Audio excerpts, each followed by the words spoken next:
Какая прелесть эти карликовые мамонты. Друзья, а не вернуться ли нам ненадолго на остров Врангеля? В своем большом ролике я говорила о том, что это остров, где мамонты жили дольше всего, и вымерли они из-за близкородственного скрещивания. Так вот, исследование этого года, 2024, показывает, что это не так. А от чего же они тогда вымерли? Давайте с этим разберемся. Но чтобы время не тратить, подпишитесь, пожалуйста, если вы еще не. И продолжим. Начну издалека. Исследование остатков мамонтов имеет, конечно, свою историю, в том числе и на острове Врангеля. И вот хочу вам рассказать одну удивительную историю, такой, можно сказать, исторический анекдот, который случился в 1937 году, связанный с мамонтами. Если помните, первые советские зимовщики появились на этом острове в 1926 году. Это было примерно 60 охотников, инуиты и эскимосы под руководством Георгия Ушакова, 25-летнего тогда молодого человека, который организовал там хозяйство такое, можно сказать, в общем, станцию охотничью скорее, которая добывала трофеи для вывоза на большую землю и последующую продажу, в том числе и за валюту. И вот одним из таких важных трофеев были кости и бивни мамонтов. Ну, зачем они были нужны, казалось бы, да? Во-первых, их продавали научным институциям за рубеж, в том числе для изучения. А во-вторых, это был ценный поделочный материал, который превращался в произведение искусства и тоже как предмет роскоши мог быть продан за валюту, которая была очень нужна молодому советскому государству. И вот, например, летчик Георгий Страубе, который уже следующей группе зимовщиков под руководством Арефа Ивановича Минеева доставлял продовольствие, а находились они там в бедственном положении, так вот он говорил, что за 3 года люди собрали несколько огромных пирамид этих костей и бивней, и количество их даже никто и не считал. Но наиболее ценными находками и наиболее редкими были, конечно, туши мамонтов, сохранившиеся в вечной мерзлоте. Это случалось редко, чтобы их находили. Ну, там еще и в 19 веке находили, и в начале 20-го тоже. Но проблема была, конечно, их достать. Во-первых, это всегда находилось где-то в труднодоступных местах. Во-вторых, не было тогда таких больших рефрижераторов, чтобы это все вот вынуть и прям куском доставить. А изучить эту мамонтовую плоть, конечно, было очень интересно. Ну, хотя не всегда к ней относились с таким пиететом, и в стародавние времена этим замерзшим мясом кормили собак. И сами пытались пробовать тоже. Так вот, в 1937 году, когда на острове Врангеля жила уже 3-я партия зимовщиков под руководством Петрова, там произошло сенсационное событие. В Академию наук СССР поступила телеграмма от этого Петрова о том, что, минуточку, 7 октября в западной части острова обнаружен, дальше цитирую, уцелевший труп мамонта ТЧК. Длина туловища 6 метров, ЗПТ. Длина хобота 3 метра, ЗПТ. Длина хвоста 90 сантиметров, длина шерсти 8 сантиметров. Труп совершенно сохранившийся, ТЧК. Надо сказать, что до этого лет 30 таких находок не было, ну вот около 30 лет. В 1900 году нашли так называемого березовского мамонта на Колыме и в 1906 ляховского на одноименном острове Ляховском. И все. А тут в 1937 году ведь что происходит? Это же самый пик вот этих полярных успехов советской авиации, советских полярников. Вот эта волна, которая началась в 1928 году, когда ледокол «Красин» спас экспедицию Нобеля. Потом в 1932 году ледокол Александр Сибиряков впервые проходит северо-восточным путем в одну навигацию. Потом в следующем году Челюскин отправляется вроде бы по его следам. Но тут случается, значит, трагедия, которая превращается в триумф, спасение челюскинцев. А в 1937 году это первая дрейфующая станция Северный полюс-1, там папанинцы, их тоже спасают. И все это успешно. Это все такие медийные поводы, которые очень хорошо влияют на репутацию Советской России за границей. Это то, что воодушевляет людей, такой энтузиазм порождает. И тут еще и мамонт. Вот единственное, чего не хватало для полного счастья. Конечно, это известие очень будоражит общественность, не только ученых и не только в СССР. Начинают поступать телеграммы из-за границы, от коллег в Академию наук. Пришлите нам, пожалуйста, фотографии, пришлите более подробные сведения. И вроде бы даже кто-то предлагает купить эту тушу мамонта или ее фрагмент. Ну, что уж говорить о советских людях, которые тоже закидывают Академию телеграммами приблизительно такого содержания. Я комсомолка, там, членов Совиахима, хочу в экспедицию за мамонтом. На фоне этого ажиотажа палеонтолог, академик Юрий Орлов, который в то время заведовал отделом позвоночных Института палеонтологии Академии наук СССР, как-то не спешит в экспедицию и вообще относится к этому известию совершенно скептически. Дело в том, что он, как профессионал, воспринимает его не в ряду вот этих полярных подвигов, а в ряду других подобных многочисленных сообщений о находках туш мамонтов, которым он был свидетель и критический, так сказать, исследователь. И он пишет в своих воспоминаниях: ну, подумал я, опять начинается. Знаем мы этих мамонтов. Мне вспомнились уже бывшие ранее находки туш мамонта, когда либо были неполный череп и разрозненные кости, либо остатки вмерзшего в лед кита. И он отказался отправиться в эту экспедицию, которая уже назревала. Уже прошли несколько совещаний, заседаний. Уже Отто Юльевич Шмидт назначен организатором этой экспедиции, а ее научным руководителем, поскольку Орлов отказался, стал тоже палеонтолог и доктор наук Роман Геккер. И кроме него в состав в научной части этой экспедиции вошли еще 6 ученых. Это просто потрясающий, на самом деле, состав был. Зоолог, анатом, микробиолог, геоботаник-почвовед, геолог-геоморфолог и мерзлотовед. А также были инженеры и 12 рабочих, которые должны были эту тушу, инженер придумать как, а рабочий осуществить, аккуратно извлечь, погрузить в какой-то ковчег, сколоченный из досок. Естественно, все эти материалы тоже везли с собой, чтобы доставить. Думали куда? Либо во Владивосток поближе, либо уже в Москву, если вот эта вот вся туша влезет в вагон, и можно будет железной дорогой доставить в столицу. Появляются уже в прессе статьи о том, что да, мы собираемся, и по всей вероятности вот мы добудем мамонта, будем его изучать, и все такое прочее. И вот на одном из этих заседаний, как ни странно, мерзлотовед, а никто иной, Кочурин, кажется, его фамилия, говорит, что, скорее всего, вот ему почему-то кажется, что это самка мамонта. И можно будет извлечь ее яйцеклетку, безусловно, сохранившуюся в вечной мерзлоте, и поместить ее в организм индийской слонихи. И таким образом вывести морозоустойчивый гибрид. А может быть, и это тоже очень вероятно, самец шерстистого мамонта тоже замерз, может быть, где-нибудь поблизости, и мы тогда его семенную жидкостью осеменим вот эту индийскую слониху, и, в общем, будет всем нам счастье. И все это очень полезно, конечно, для народного хозяйства. Ученые, сидевшие на этом заседании, слушавшие вот все вот это, еле-еле сдерживались, а Орлов вот честно в своих воспоминаниях пишет, что он чуть со стула не упал, чтобы сдержать смех.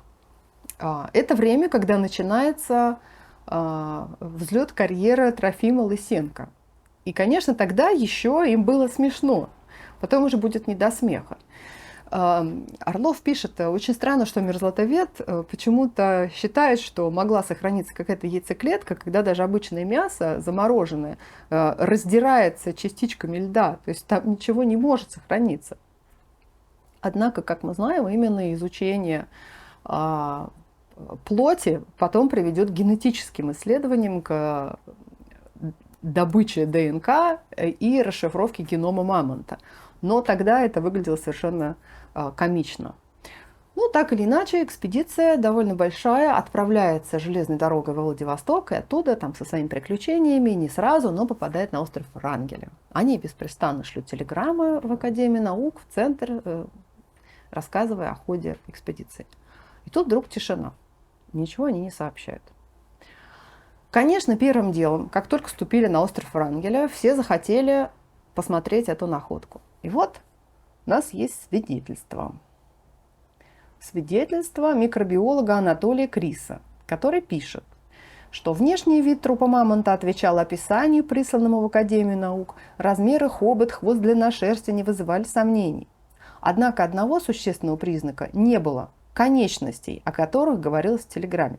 Надо сказать еще, что Орлов, который не верил в то, что это мамонт, все-таки составил опросник для этого Петрова, начальника острова Врангеля, подробный опросник, чтобы на основании его ответов сделать хоть какие-то выводы, усомниться или увериться в том, что это мамонт. Петров на все эти вопросы отвечал и сомнений не посеял. Поэтому экспедиция и состоялась. Что же дальше было? Один из рабочих, который должен был откапывать хобот, ну так, взял, как саданул лопатой по нему и рассек его. И она там говорит, минуточку, тут желтизна. Желтизна свидетельствует о том, что это кость. Давайте-ка мы его препарируем и посмотрим, что за хобот такой, в котором кость. Ну, дали ему такое разрешение. И вскоре все поняли, что это ряд позвонков. И хоботом быть никак не может. Ну и вскоре все должны были признать, что это вообще не мамонт, что это вообще не хобот, а это хвост кита. Кита, который действительно в какие-то стародавние, древние времена был выброшен на берег, и вот сейчас начинает вытаивать из вечной мерзлоты. Разочарование, конечно, чудовищное. Этим и объяснялась тишина. Никаких телеграмм они не слали, потому что не знали, что сказать. Огромные деньги потрачены на экспедицию, кучу народу туда привезли, и что теперь делать, непонятно. Но Геккер был прекрасным организатором. И раз уж они оказались на этом острове, он решил устроить его планомерное изучение. Но в кои-то веки добрались туда целых 7 ученых. И за месяц, что они там были, а они просто не могли раньше его покинуть, потому что судно не могло подойти к острову. Зато у них был аэроплан, и они на нем попали в северную часть острова через хребет горный, малоизученную. И они там, каждый в своей области, 7 этих человек, 7 ученых, насобирали ценнейших сведений. Потом они все это обработали уже, вернувшись в Москву, и издали в 7 томах. И эти их исследования будут в дальнейшем очень полезны. Но мамонта не было. Поэтому началось в 1938 году расследование. Кто виноват в том, что не нашли мамонта? Конечно, взяли за грудки этого Петрова, и выяснилось, что охотовед, который обнаружил эту тушу, предупреждал Петрова, что вряд ли это мамонт. Вот сомнение у него возникло. Но Петров ему запретил телеграфировать вот эти сведения, потому что ему очень хотелось, чтобы это был все-таки мамонт. А Петров и говорит, я человек темный, в науке ничего не понимаю, а вот, пожалуйста, товарищи Отто Юльд Шмидт и Роман Геккер. По какому-то странному совпадению оба они немцы.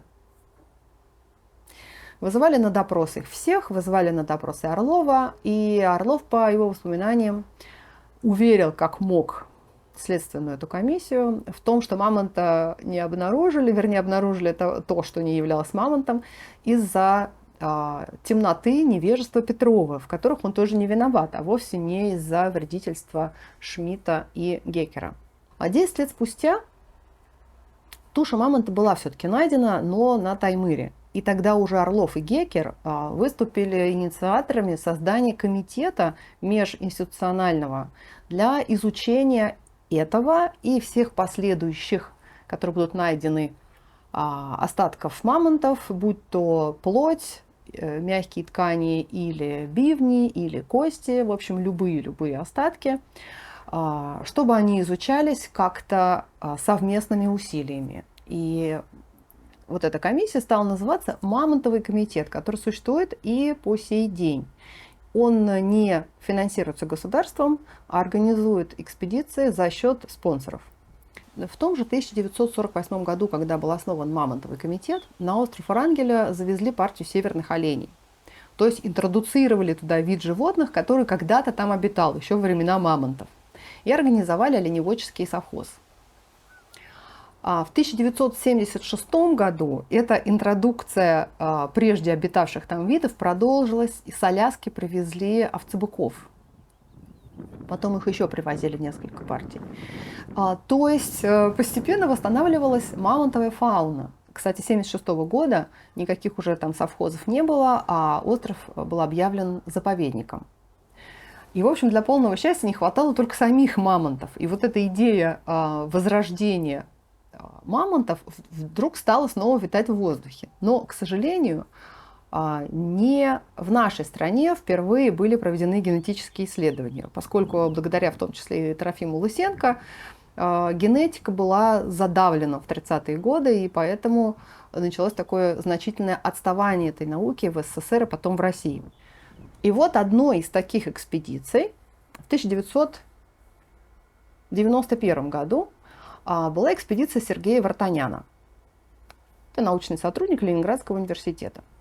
Значит, он до этого в 1989 году впервые планомерно исследовал кости и бивни, найденные на острове Врангеля. То есть он проводил их радиоуглеродный анализ, чтобы выяснить датировки. И уже тогда получилась настоящая сенсация, потому что ожидаемый их возраст, ну там 11,5 тысяч лет, например, не совпал с реальным. Там оказалось, что это 8 тысяч лет и менее. Тогда, уже в 1991 году, Вартанян возглавил экспедицию, которая была полностью финансирована отечественным каким-то чудесным спонсором, и уже отправился на остров Врангеля, чтобы собрать в разных частях острова разновременные вот эти остатки. И когда их исследовали, то получилась уже полнейшая сенсация, потому что самая поздняя дата была 3700 лет. То есть 1700 лет до нашей эры вот эти самые современники Тутанхамона и многих других, нескольких других зрелых вполне себе цивилизаций. В 1993 году Сергей Вартанян и два его соавтора, Вадим Гарут и Андрей Шер, опубликовали результаты своих исследований в журнале Nature. И там они, в частности, пишут о том, что среди их находок зубы карликовых мамонтов, датируемые седьмым и четвертым тысячелетиями. Они интерпретируют эту карликовость как результат инбриндинга близкородственного и изолированности. Но почему исчезли эти мамонты, они пока сказать не могут. Вымирание этих мамонтов по-прежнему оставалось загадкой. И если вот генетиков интересовало, как бы их возродить, то палеонтологов, конечно, больше интересовало, почему они вымерли. И эти исследования генетические продолжались. И вот в 2024 году группа палеонтологов, в их числе Сергей Вартанян, а также ученые из Австрии, Дании, Норвегии, Швеции, провели очень большое и очень подробное исследование 21 генома, 14 из которых были выделены из остатков мамонтов с острова Врангеля. И они опубликовали совершенно неожиданные результаты. Что касается врангельских мамонтов, вся их популяция произошла от 8 особей. И казалось бы, тут очень быстро должен был истощиться это разнообразие генома, и популяция слабеет и вымирает. Но не тут-то было. Исследования показали, что эта популяция быстро прошла бутылочное горлышко и восстановилась до оптимальных размеров для этой площади. И достаточно стабильно существовали тысячи лет. Более того, можно сделать такой вывод, что животные изменили свое поведение, чтобы избегать близкородственного инбриндинга. И это им позволяло 6000 лет устойчиво существовать. А мутации, которые должны были бы накапливаться и в конце концов ослаблять организмы этих животных, почему-то наоборот стали уменьшаться. И у самых последних карликовых мамонтов острова Врангеля их значительно меньше, чем у их предков на материке. И при том, что их вымирание было достаточно быстрым, достаточно резким, нет никаких оснований считать, что они вымерли из-за вредных мутаций, из-за близкородственных скрещиваний. А почему они вымерли, до сих пор непонятно. Была еще версия, что палеоэскимосы могли истребить последних мамонтов острова Врангеля. Но действительно была обнаружена стоянка «Чертов овраг» советским археологом Диковым в 1975 году, и датированная, ну, в общем, где-то близко, там, с разницей в 300 лет позже, чем последний мамонт. Ну, при известной доле погрешности они действительно могли и встретиться. Но подробное изучение этой стоянки показывает, что люди охотились преимущественно на белых гусей. И приезжали, видимо, специально приплывали на этот остров в период их линьки, когда они не летают и на них легко охотятся. И из крупных животных там только останки нескольких ластоногих, но никаких следов охоты на крупных млекопитающих. Так что эта версия, ну, пока, во всяком случае, отметена. И по-прежнему вымирание маленьких мамонтов острова Врангеля остается загадкой. Ссылки на статьи будут под роликом. Если вы досмотрели до этого места, видимо, вам было интересно. Надеюсь, что вы подписались, поставили лайк. Напоминаю, что существует также Boosty, где вы можете выразить мне свою благодарность, свой интерес, передать привет более материальным способом. До новых встреч!